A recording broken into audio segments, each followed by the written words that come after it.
باګرام ټي وي نه حیران شوي به یې چې لومبی مې درته سندرې واورولې درز دروز موسیقي وه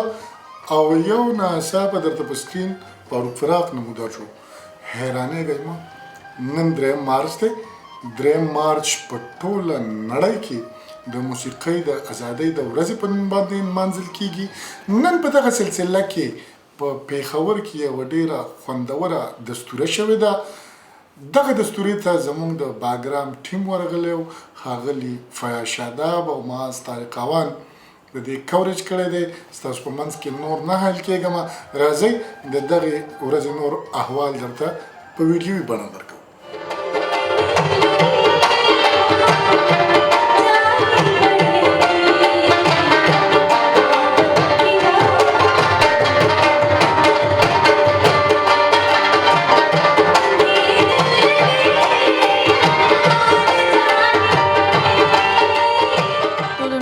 خو ټولو کتونکو ته زما طرف نه ډېر ډېر سلامونه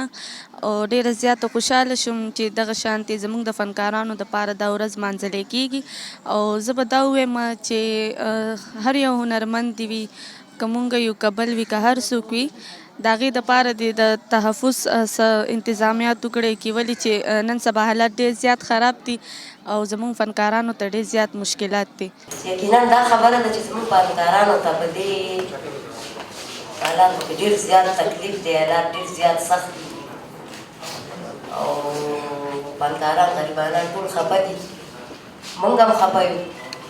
ولې چې حالات داسې روان دي چې زموږ هېڅ لاره نشته ډېره مننه کوم ملګریا تاسو نه د باګرام ټلویزیون نه د دې د نمانځلو مقصد خدا دی چې تاسو ګورئ په ټوله دنیا کې موسیقي خلک څومره خوښوي خوند یې نه څومره اخلي بیا بالخصوص زموږ په KPK کې یا زموږ په ملک کې نو پکار دا ده چې که د موسیقۍ خوښوونکي ډېر دي نو چې د بیا د موسیقۍ دپاره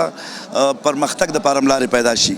ټیک شو جی چې دغسې د یو آرټسټ دپاره د هنرمند دپاره چې دی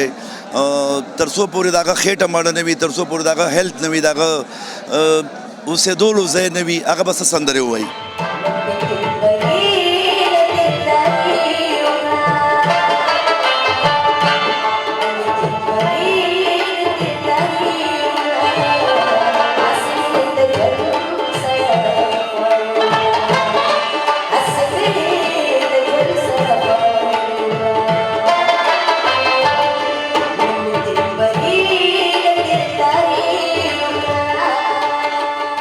ضرورت د دې خبرې دی چې موږ دا احساس ولرو چې موږ خپل قومي وجود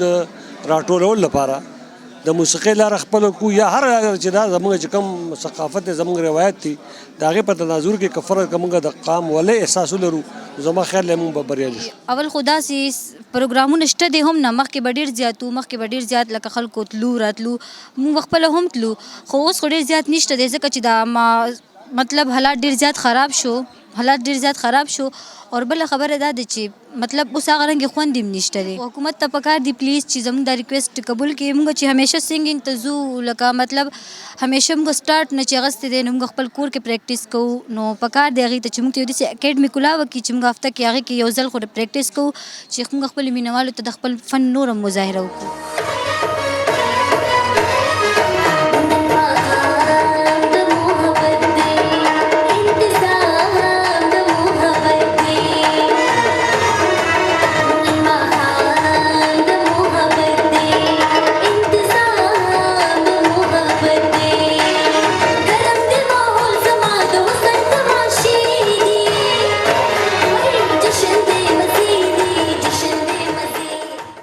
چې د نننۍ ورځې تعلق دی د موسیقۍ ورځ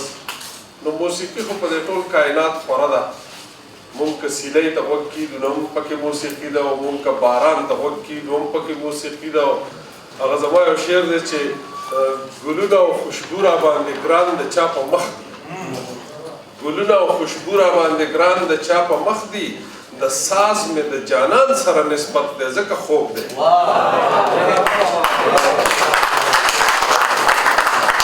ټول سازونه دي دریاب که بهیږي نو دا سازونه دي دا ټول د خوندونو نه ډک دي او وجه یې دا ده چې دا هر څه د انسان د خوشحالۍ د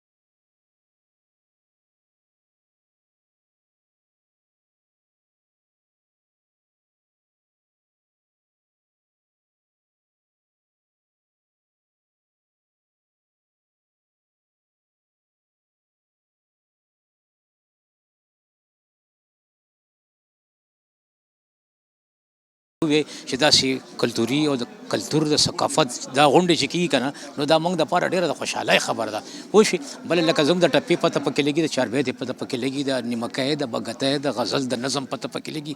پوه شوې نو دا موږ دپاره ډېره خوشحالۍ خبره ده چې داسې کېږي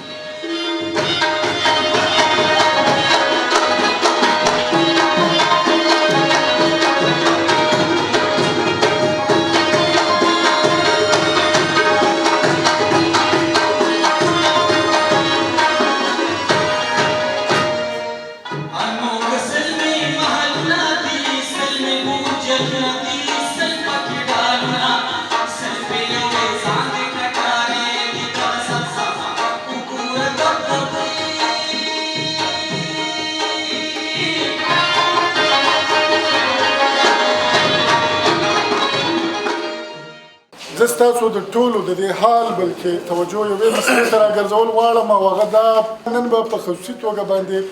زه د دې فن د یو مینوال په توګه یا د یو صحافي په توګه یا د پریس کلب د یو نماینده په توګه یو د قرارداد په شکل کې یو شی وړاندې کوم چې نن د موسیقۍ د ازادۍ ورځ که موږ مانځو نو زموږ ډېر لوی هنرمند استاد هدایت الله په کور باندې بیمار پروت دی او ډېره موده یې وشوله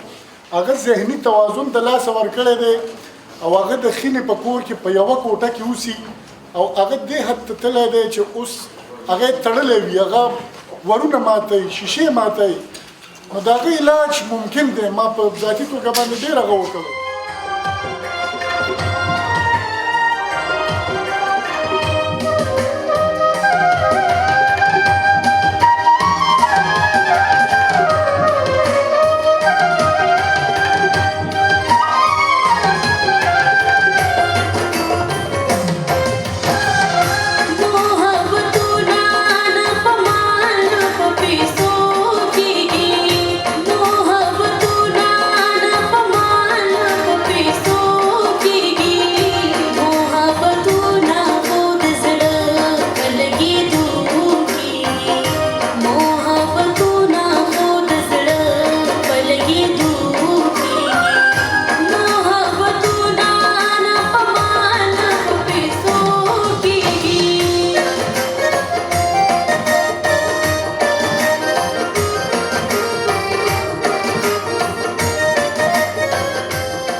او نننۍ ورځ خاص کر چې کمره د هغې موضوع دا ده چې د ښځو په موسیقۍ کې څه کردار دی نو موږ دا وایو چې دلته خو د سړو ته څه داسې تحفظ ناصل دی ښځې خو لا ډېرې لرې خبره ځکه په دې معاشره کې چې څنګه ژوند زموږ هنرمندان تېروي دا تاسو ته مخامخ دی بل دلته